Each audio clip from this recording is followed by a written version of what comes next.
which is more lucrative or sought after by both of you or any actor? Television or film? Which ends up being a better deal for you guys? A better deal financially? Financially, career-wise, however you want to go. I would wish I could make more movies because I think you could tell us doing the same role for so many years can start to get repetitive potentially. And I think you can put more into a character by doing a feature film. Right now, the state of the movie business, from my experience, is it's almost like when an actor would go to a play. You do it because you love the material, but there's not really any money. I just made a $50 million Matthew McConaughey movie where, other than Matthew McConaughey, you don't get you get paid more than maybe a gardener. Or so. I mean, you don't get a. They used to pay people a lot of money in movies to be a third or a fourth or a fifth lead in the movie, and that's gone away. And at the same time, all the movies that I loved, aside from all these kind of superhero stories that were made in the 90s, 80s, those movies have gone away, and now they've come up. All that good storytelling is on television. So I think both financially and creatively, there's probably better opportunities in television at the moment. Unless you get lucky, because like you said, they're making 25 Captain Americas in every one of these stories. If you can get into one of those and you can pop, I mean, if Robert Downey Jr. was sitting here, he would say it's fine because he's the highest paid actor on the planet. But it's not always about money.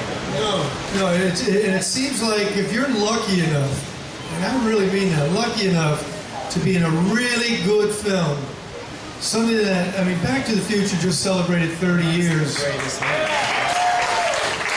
I mean, the idea, let's just say you just do 10 films in your career, if one of them is Back to the Future, 1, 2, and 3, and if one of them is Superman 1, 2, 3, 4, and one of them is Apollo 13, I mean, that's hard to do because it's just, there's not that many films that could stretch out over our lifetime, you know? There's films that we see and you go on, but you know, the trick is doing good projects, and when you read a script, when you meet the director, when you go through the process, you don't know. You don't know. You got to go to the premiere, and when you sit in the premiere, and yeah, I mean, I remember Back to the Future when we saw that for the first time with cast and crew. I'm mind-blowing. I mean, I don't know, Superman was a pretty good one, but Back to the Future was, everybody saw that movie and realized we just, you know, everybody was involved in something special. And that doesn't happen all the time. I mean, it just doesn't happen all the time. The odds are against it. So I think the idea is you want to do good projects. In answer to your question, you want to do something that means something. Like when it's all said and done, you can be proud. I can be proud of it. You know, because he's also fortunate to be.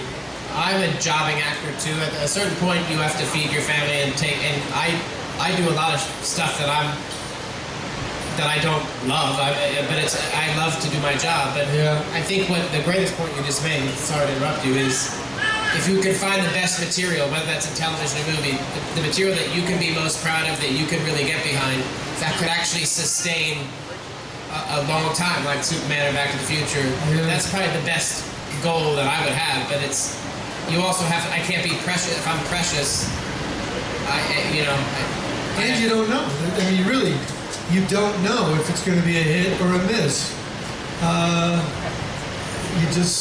There's no rhyme or reason for any of it.